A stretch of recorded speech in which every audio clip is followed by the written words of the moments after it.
नमस्कार, मैं हूं विजयश्री और स्वागत है आपका सियासत नगरी में। भारत की राजनीति में भाषा को लेकर एक बड़ा सियासी संदेश देते हुए केंद्रीय गृह मंत्री अमित शाह ने गुरुवार को स्पष्ट कहा कि देश की पहचान उसकी देशी भाषा से होती है, न कि किसी विदेशी जबान से। उन्होंने दो टूक कहा कि वह दिन दूर नहीं जब अंग्रेजी बोलने वाले स्वयं शर्मिंदा महसूस करेंगे, क्योंकि अब भारत अपनी भाषाई विरासत को गर्व से अपनाकर दुनिया में नेतृत्व करेगा।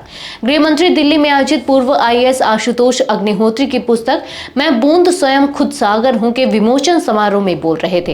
अमित शाह ने मंच से बड़ा संदेश देते हुए प्रधानमंत्री मोदी के पंच प्रण को दोहराया। विकसित भारत का निर्माण, गुलामी की मानसिकता से मुक्ति, सांस्कृतिक विरासत पर गर्व, एकता और कर्तव्य भावना। उन्होंने कहा कि इन संकल्पों को पूरा करने में भारतीय भाषाओं की केंद्रीय भूमिका होगी, विशेषकर 2047 तक विकसित भारत के लक्ष्य को पाने में।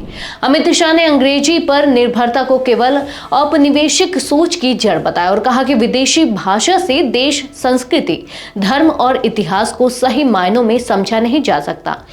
उन्होंने कहा, हमारी भाषाएं हमारी संस्कृति के अमूल्य रत्न हैं। बिना अपनी भाषा के हम सच्चे भारतवासी नहीं हो सकते। गोविंद मोहन जी ने हिंदी के प्रति चिंता व्यक्त की, हिंदी की पूरी यात्रा का बहुत अच्छे से वर्णन किया, अभ्यासपूर्ण वर्णन किया, मगर मैं थोड़ा उनसे असहमत हूं। कोई संकट नहीं है, मेरी बात याद रखना, हम सबके जीवन में, मेरी बात ध्यान से सुनना, हम सबके जीवन में इस देश में अंग्रेजी बोलने वालों को शर्म आएगी, ऐसा समाज का निर्माण अब दूर नहीं है। यह बयान ऐसे समय में आया है जब देश भर में नई शिक्षा नीति के तहत मातृभाषा को प्राथमिकता देने की प्रक्रिया चल रही है और भाजपा की विचारधारा भारतीयता की पुनर्स्थापना की बात कर रही है। राजनीतिक रूप से यह बयान विपक्षी दलों के लिए चुनौती है, जो अक्सर अंग्रेजी माध्यम और पश्चिमी मॉडल की वकालत करते हैं। शाह ने यह स्पष्ट किया कि अगला भारत भाषाई गुलामी नहीं बल्कि भाषाई आत्मनिर्भरता पर खड़ा होगा।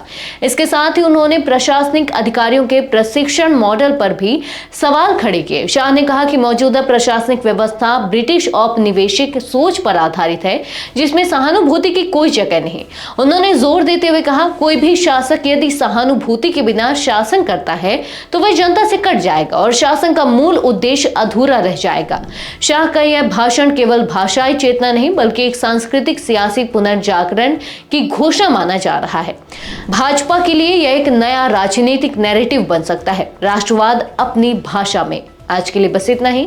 अगर आपके इलाके में कोई राजनीतिक लापरवाही, भ्रष्टाचार या जनहित से जुड़ी समस्या है तो आप चुप मत रहिए, अपनी शिकायत हमें भेजिए। सियासत नगरी आपकी आवाज को मंच देगा और जवाबदेही तय करेगा, क्योंकि अब हर सवाल होगा सीधा सत्ता से।